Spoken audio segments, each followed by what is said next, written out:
Here are Vivian's puppies, and they are still 1 week old. They will be 2 weeks old for a couple more days. So they're close. And we've got, first off, Larix, which is a little boy. And he's got color all over, little spot on the top of his head. And yeah, so cute.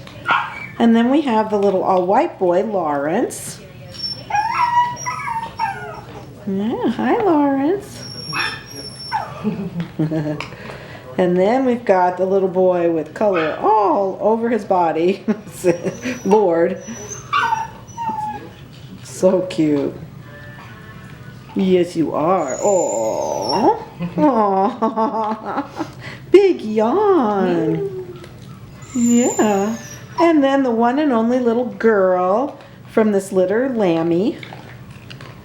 And she's got some tricolor markings on her head, on her ears, and oh my goodness, the side of her face there on the left.